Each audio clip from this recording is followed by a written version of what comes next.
My brother-in-law has one. In fact, he already got rid of his first one, and he now has a new one. What? Wow. Oh, wow. Okay? What does a Tesla cost? A lot. How much?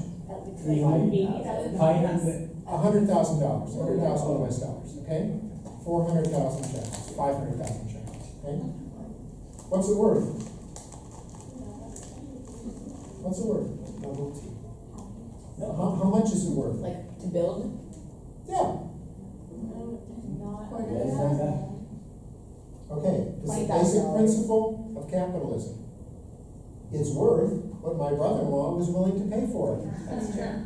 That was a trick question. That's a good question. Right, it's a trick question. So what are you drinking there, Maya? The best drink in the world, Coca-Cola. Coca-Cola, what'd you pay for it? I would have paid $1 million for it.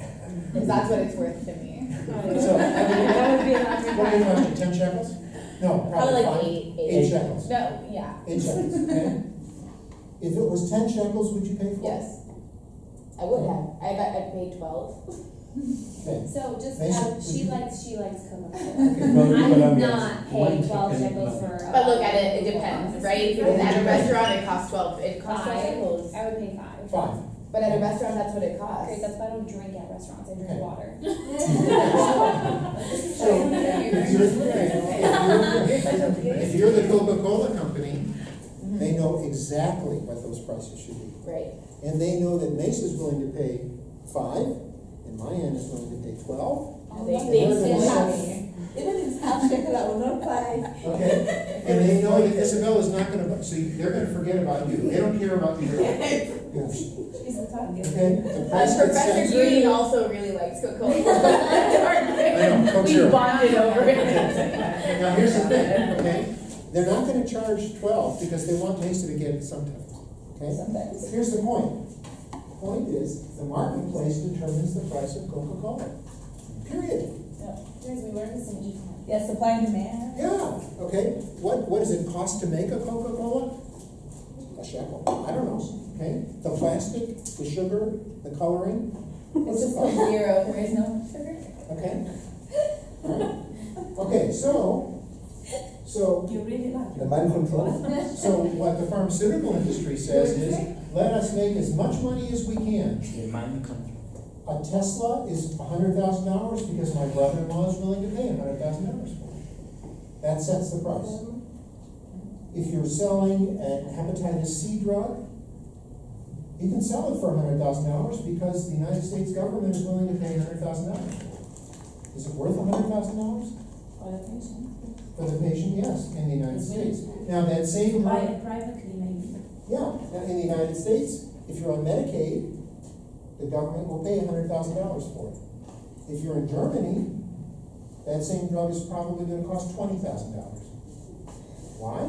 Because the German government set the price, and whoever makes that drug, Merck or Pfizer, they're willing to accept $20,000 from the German government. Why? Because it costs them $25 to make that drug. They have the research and development costs that they want to recoup. Okay? But they're still going to sell it for $20,000 in Germany. And what are they going to sell it for in Cameroon? They're probably going to give it to some people in Cameroon. Or maybe not. Or maybe it's $1,000. Okay? All right, so the argument from the pharmaceutical company perspective is, let us be incentivized to make as much money as we can because we want to make more drugs. And if we don't make a profit, then we're not going to make any more drugs. So let us do what we want. Terrified of the Affordable Care Act and Obamacare, which is what the CEO of Lilly was saying. From the government perspective, the German government perspective, they're saying we have a responsibility to the people to make this drug affordable to everyone. So we're going to be fair to everyone. We're going to try to give a fair profit to the pharmaceutical industry. We're going to decide what's fair to them. And if they don't like it, then we won't use that drug in Germany. And Germany is way too big of a market, and the profitability for these companies is way too high for Pfizer or Merck or any of them, Sanofi, to say no. Now, why doesn't the United States adopt this policy? Why didn't we? Why? Because it's a rich country. I'm sorry? It's a rich country. It's a rich country, we can afford it. And our political philosophy is against role of government doing this. And who are the strong lobbies in the United States? The Pharmaceutical industry, sure. And they're going and they're crying to the government saying, if you limit our profits, we can't make new drugs. And the government says, okay. And pharmaceutical companies are giving money to these people to run for election. Don't mistreat that. I don't know that. Danielle? Oh, sorry. Go ahead. There, so the reason, I don't know if anyone has heard this NPR story, but there's a story on, this was all I was thinking about when I was reading these articles.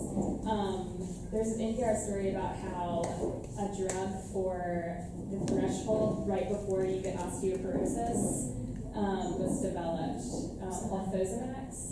Yes. Yeah. Yes, You could probably explain this better than I can. I don't know. I'll probably butcher the story, but basically a bunch of experts got together and they tried to, because it's hard to diagnose osteoporosis without people falling, and so they were trying to find a way to diagnose it before it happens. But the thinning of bones is normal in women past the age of 30, so they labeled it osteopenia and started putting these bone density machines in clinics, marketed all over the country, and doctors would screen women. And this increased, it was like 70,000 people were screened in like a couple of years. It was like over 1 million people or something. And so now all these doctors were prescribing this medicine for osteopenia, which isn't actually like a real disease. It's just like the normal progression of aging for women. And like selling it for like tons of money.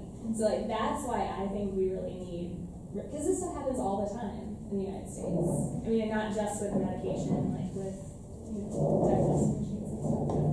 But that's what I was thinking about when I was reading the Right, and that's an expression of your political philosophy, Yeah. right? And your social philosophy, which affects how you believe the healthcare system should be run. Now, personally, I have to agree with you, but we need to understand how everyone thinks. Okay? And I think it's very, I really like this example, obviously, because we're taking time to do it. We're taking a best practice in one healthcare system and looking at taking that best practice and applying it in another healthcare system. Makes a lot of sense, but it didn't get adopted because the culture and the political philosophy didn't allow it to come into place. With that said, on Sunday, we're going to talk about globalization and globalism. I'm a believer in globalism. As it turns out, there's an article about this you can read if you want. And people who believe in globalism are globalists, or whatever it is, okay? So we're going to learn about globalism, okay? And how, in many industries, we now compete at an international level for seeking best practices and implementing those best practices, and how that's going to fit into healthcare systems. And that's why we're going to learn about Toyota. Who's doing Toyota? Okay. Why are we going to learn about Toyota if we're taking a course in health systems? Because they have the best systems. That's the argument. Okay. How is it a model that we can adopt in healthcare? Okay, everybody, have a good weekend. Okay. I want to be clarified. When governments have their philosophy, do they consider their resources before making these decisions, or they make decisions before they begin to look for resources? It's both. Sometimes it will be logical, and sometimes it won't. Government isn't always logical. Okay, Shabbat shalom, everybody. No, I have to